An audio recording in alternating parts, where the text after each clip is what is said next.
আমার অ্যাকাউন্টে এতগুলো টাকা কে পাঠালো? আপনি নীরা? হ্যাঁ আমি নীরা। আপনি আমাকে এতগুলো টাকা পাঠিয়েছেন? আমিই পাঠিয়েছি। আপনি আমাকে এতগুলো টাকা কেন পাঠিয়েছেন?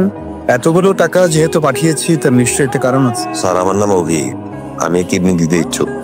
কিডনি দেবেন আপনি? জি স্যার। স্যার একটা অনুরোধ ছিল। প্লিজ বলেন না।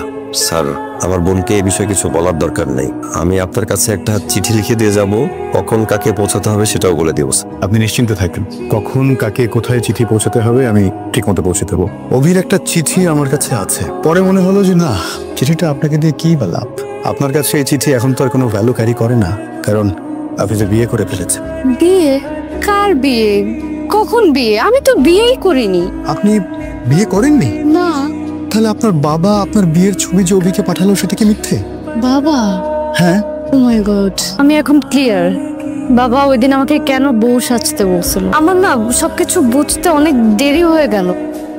বন্যা, তুই তো জানিস নীরার দেয়া টাকাটা যে আমার কাছ থেকে ছিনতাই হয়ে গেছে। আমি গরিব হতে পারি সামান্য একজন পার্সেল না, কিন্তু ন্যূনতম আত্মমর্যাদা বোধটুকু তো আমার আছে, তাই না? তোর ভাইকে কেউ প্রতারক ভাবুক, নিশ্চয়ই সেটা তুই চাস না। তাই নিরুপায় হয়ে আমি আমার একটা কিডনি বিক্রির সিদ্ধান্ত নিছি। বিশ্বাস কর, ভয় থাকলে আমি আমার 2টা কিডনি বেচে দিতাম, একটা নীরার জন্য আর একটা তোর জন্য।